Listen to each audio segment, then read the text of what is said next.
Halo, assalamualaikum. Apa kabarnya kalian semua? Semoga kalian sehat semua ya, cuy.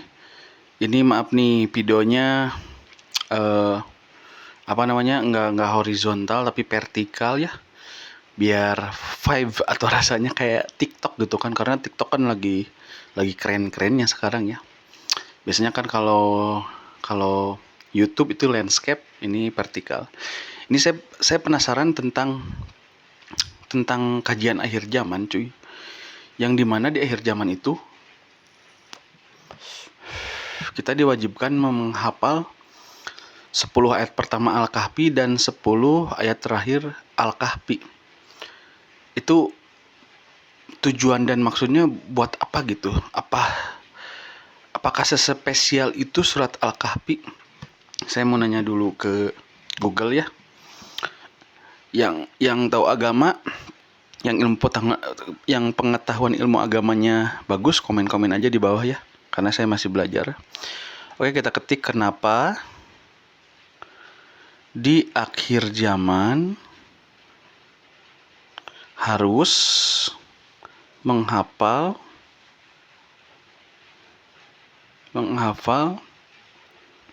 surat Al-Kahfi. Nah ini cuy.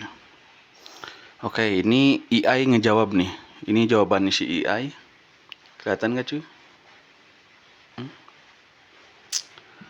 Oke, kita baca ya.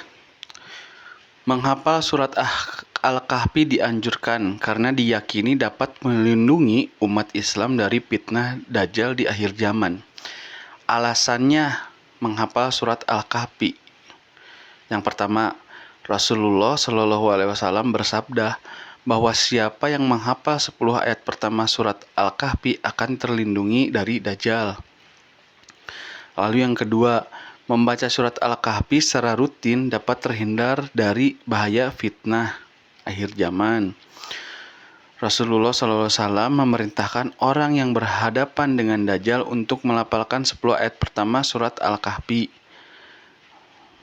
Lalu yang keempat, malaikat akan senantiasa menjaga orang yang membaca surat ini dengan istiqomah. Keistimewaan surat Al-Kahfi. Surat Al-Kahfi adalah surat ke-18 dalam Al-Quran. Surat ini memuat 4 kisah utama, yaitu kisah Ashabul Kahfi, kisah pemilik 2 kebun, kisah Nabi Musa dan Khidir, serta kisah Zulkarnain. Surat ini disunahkan untuk dibaca setiap hari Jumat atau malam Jumat. Surat ini mengandung pelajaran tentang iman, keteguhan hati, kesabaran, dan keikhlasan. Oh, jadi poin utamanya mah untuk terhindar dari fitnah-fitnah akhir zaman, terutama Dajjal. Ini nggak tahu makna luasnya seperti apa, karena yang tahu Al-Quran, yang tahu tafsir Al-Quran, ya pencipta Al-Quran itu sendiri. Manusia kita hanya terbatas gitu kan. Kadang tafsir A beda, tafsir B beda, tapi inti tujuannya sama lah. Jadi contohnya kayak gini. Kita mau ke Jakarta bisa lewat Bogor. Kita mau ke Jakarta bisa lewat jalan tol. Bisa juga gitu kan, bisa lewat mana-mana aja, tapi poinnya intinya sama. Karena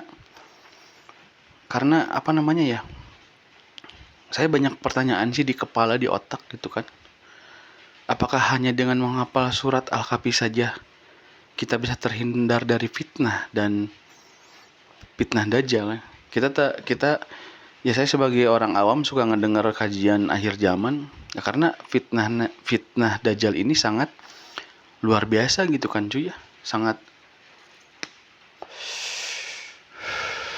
dahsyat.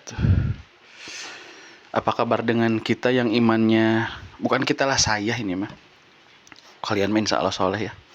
Apa kabarnya dengan saya yang imannya ecek-ecek sedikit gitu kan cuy.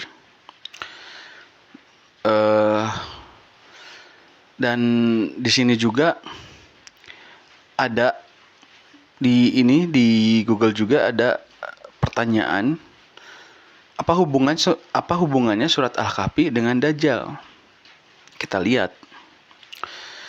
Surat Al-Kahfi memiliki banyak keutamaan, di antaranya adalah melindungi seseorang muslim dari fitnah Dajjal seperti yang disebutkan dalam hadis Rasulullah SAW.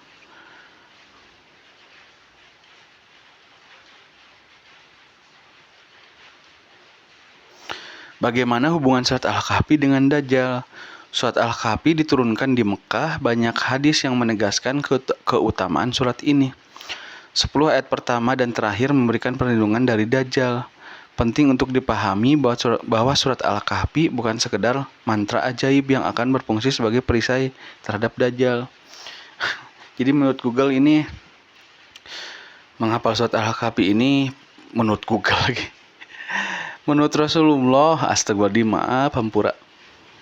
Menurut Rasulullah ini sangat penting sekali untuk menghafal surat Al-Kahfi. Dan surat Al-Kahfi juga ini bukan simsalabim mantra, tapi mungkin kita menghafal surat Al-Kahfi ini harus dengan makna, esensi, inti ayat tersebut apa sih. Jangan sekedar hanya menghafal tapi nggak tahu artinya gitu kan. Ya kadang saya ya, bukan kalian.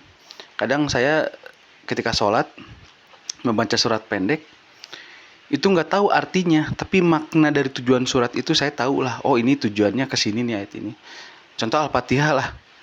Kadang kita bisa lancar tuh baca Al-Fatihah tapi nggak tahu teks arti yang sebenarnya. Kalau terjemahannya mungkin kita bisa ingat, tapi itu kan kalau dibedah surat Al-Fatihah mungkin dalam ya cuy ya. Ya mungkin gitu, saya nggak tahu juga karena saya bukan ustadz lah. Sini saya masih belajar. Karena banyak misteri terjadi di dunia ini. Banyak hal-hal yang saya tidak ketahui karena otak manusia ini terbatas. Otak manusia ini tidak bisa menjangkau seluruhnya. Walaupun manusia adalah makhluk yang sempurna, tapi tetap kesempurnaan hanya milik Allah Subhanahu wa taala, Tuhan semesta alam.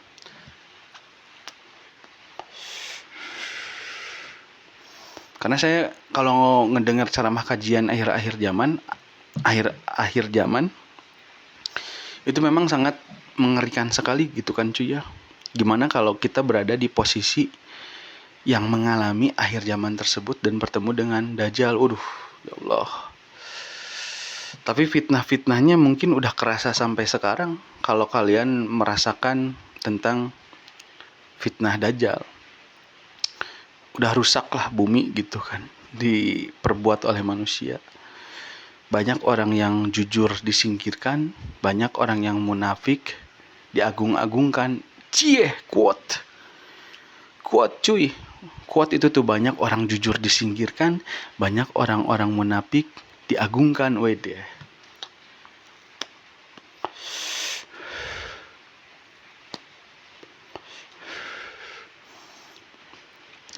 Karena memang waktu saya dengar ceramah kajian akhir zaman tentang terutama Dajjal ini banyak tipu muslihatnya cuy, yang dimana orang yang beriman sekalipun ketika bertemu Dajjal itu bisa bertekuk lutut dan menjadi pengikutnya Dajjal. Tapi walau alam, nggak tahu kapan Dajjal itu muncul. Tapi waktu saya dengar kajian akhir zaman, ada tanda-tandanya sih kapan Dajjal itu bisa muncul. Tapi walau alam, itu semua rahasia Tuhan, rahasia Allah Subhanahu wa taala yang mengetahui hal tersebut. Kita sebagai manusia hanya bisa mempersiapkan diri, hanya bisa mempersiapkan bekal untuk nanti ya, salah satunya dengan menghafal surat Al-Kahfi ini. Jujur saya juga belum menghafal surat Al-Kahfi, jarang membaca Al-Quran. Bolong-bolong lah baca Al-Qurannya gitu kan. Apalagi untuk menghafal surat Al-Kahfi. Kadang kalau manusia suka, ya manusianya saya ya, kalian mah enggak lah soleh. Kadang manusia ini suka menyepelekan, suka mengabaikan lah Dajjal. Nantilah ketika udah datang Dajjal kepepet baru ngapalin. Ya kayak kita sekolah kadang gitu kan, kebanyakan saya gitu kan, bukan kalian lah.